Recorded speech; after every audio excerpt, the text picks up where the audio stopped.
So I had this old pair of jeans laying around, and I never was really a big fan of jeans, but they are a great canvas to do some customizations on.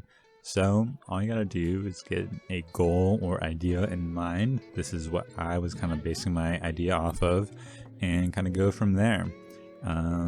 You can really go anywhere. You can go crazy with this.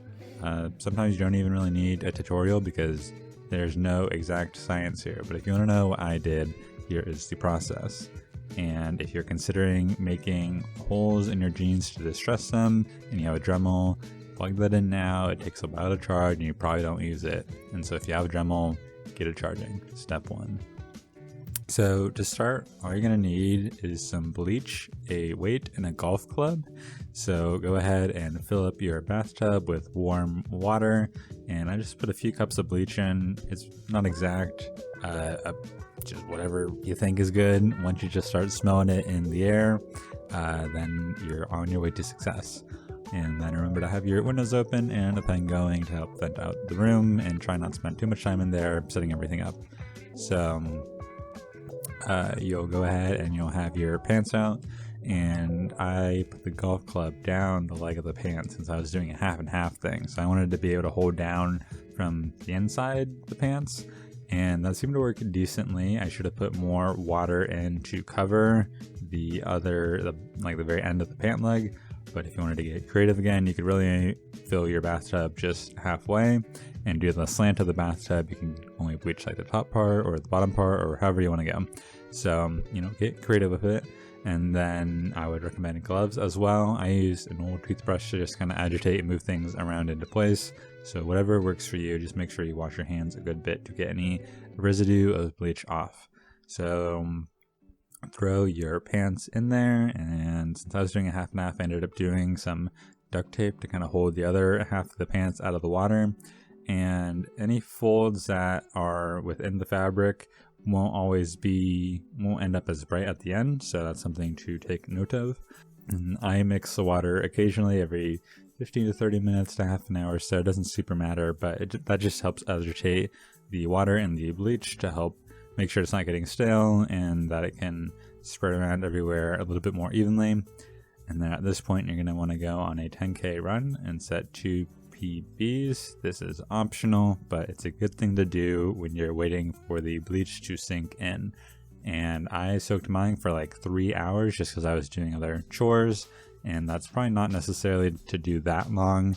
But after your run, take a shower with your pants and give them a good rinsing, and just try and get kind of the bulk of that bleach out, and make sure you wash out the rest of your bathtub from that bleach. So after you get your shower and you get yourself all dried off, pull out your pants, your golf club, and your weight out of the shower, and then toss your jeans in the dryer. I know that they won't look too bright at this initial point, but once they're drier, you'll see the kind of colors popping out. At this point, you could have also thrown them in the washing machine. It doesn't super matter. They will smell like bleach for a good while. I think on my first pair of bleach jeans, it smelled rather like after a few months and several washes, it still had a strong bleach smell to it. So you will be called Bleach Boy if you do wear these out in public, but you should make something that you're proud of here. It should really be your biggest goal, is that you make something that you'll want to wear over the original at least. And so after you get your pants out of the dryer, you can really go crazy with it. You can make them more fitted, or you can do distressing on them and blow out one of the knees or both of the knees.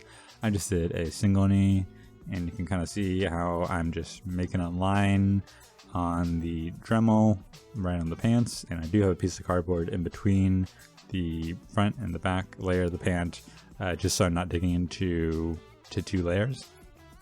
So if you wanted to go ahead and do that, you can, or if you want to make them a little bit more fitted, I just kind of guesstimated about a thumb width or so was how much I wanted to take off, and then I'll make them be a little bit more flattering onto my legs, and then I just brought that seam all the way up. I know I didn't do it perfectly, but that's a pretty similar style to the way I've done other pants, and those have been fine for several years, so I'm not too concerned. I always keep the inside stitch as well, so if something that I do breaks, I will have pants on me at the very least.